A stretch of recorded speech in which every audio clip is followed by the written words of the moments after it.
નમસ્કાર, હું છું તોરલ કવિ અને આપ જોઈ રહ્યા છો TV13 ગુજરાતીનું ડિજિટલ પ્લેટફોર્મ. અમિત ચાવડાને ગુજરાત પ્રદેશ કોંગ્રેસના પ્રમુખ તરીકે જાહેર કરવામાં આવ્યા અને તુષાર ચૌધરીને ગુજરાત વિધાનસભામાં કોંગ્રેસ પક્ષના નેતા તરીકેની જવાબદારી સોંપવામાં આવી હોવાની જાહેરાત બાદ રાહુલ ગાંધી ગુજરાતની મુલાકાતે આવ્યા. ગુજરાત કોંગ્રેસમાં પ્રાણ ફૂંકવાનો પ્રયાસ થઈ રહ્યો હોવાની ચર્ચા પણ ચાલી અને સાથે જ નવી ટીમની જાહેરાત કરવામાં આવી. હવે આજે વાત એ કરવી છે કે જે ટીમ જાહેર કરી તે ખરેખર નવી કહી શકાય ખરી? નવી ઘોડી નવો દાવ એ કહેવત શું લાગુ પડે છે કોંગ્રેસને?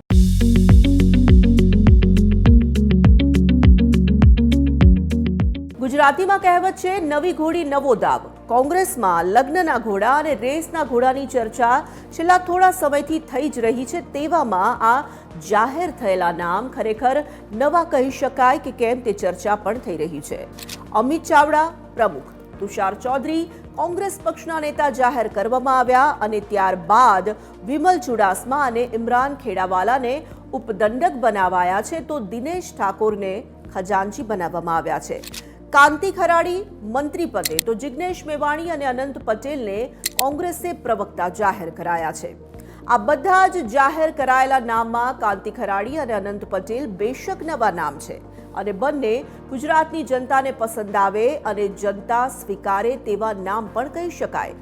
જેમ ચૈતર વસાવા આમ આદમી પાર્ટી માટે મહત્વનું નામ બની ચૂક્યા છે, તેમ કોંગ્રેસમાં અનંત પટેલની લોકપ્રિયતા વિશે પણ કહી જ શકાય કે તે શક્તિશાળી નામ છે.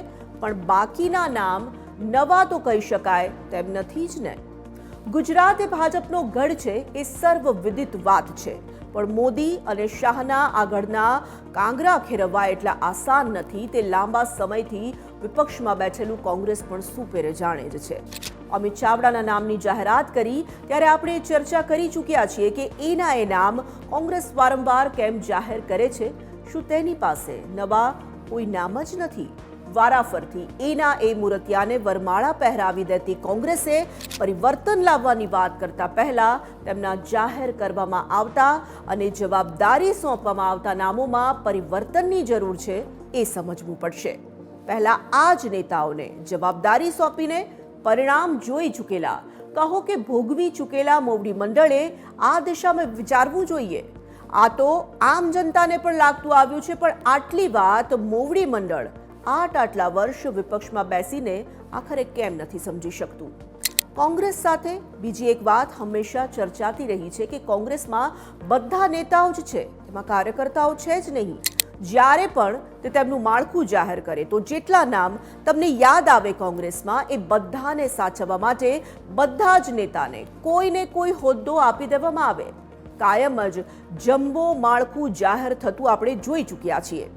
નારાજ ન થઈ જાય નેતાઓ, તેના માટે કોંગ્રેસે વધુ કવાયત કરવી જ પડે છે હંમેશા. પણ છતાં આજે જોઈએ તો એ જમ્બો માળખામાં સમાવવામાં આવતા કેટલાય નામ આજે બીજા પક્ષમાં જોડાઈ ગયા છે, ગોઠવાઈ ગયા છે. આ પ્રશ્ન પણ કોંગ્રેસ સાથે છેલ્લા વર્ષોમાં વધ્યો જ છે. એના એ નામ જાહેર કરવા કદાચ હવે કોંગ્રેસની મજબૂરી બની ગઈ છે, કારણ કે તેની પાસે નામ પણ ઓછા બચ્યા છે ને.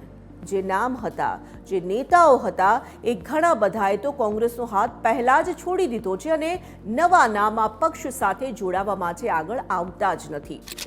વિચારધારાથી અંદરખાને બને કે કેટલાક લોકો પ્રભાવિત હશે, પણ કહેવાય છે ને કે ડૂબતા જહાજમાં બેસવા આખરે કોણ તૈયાર થાય?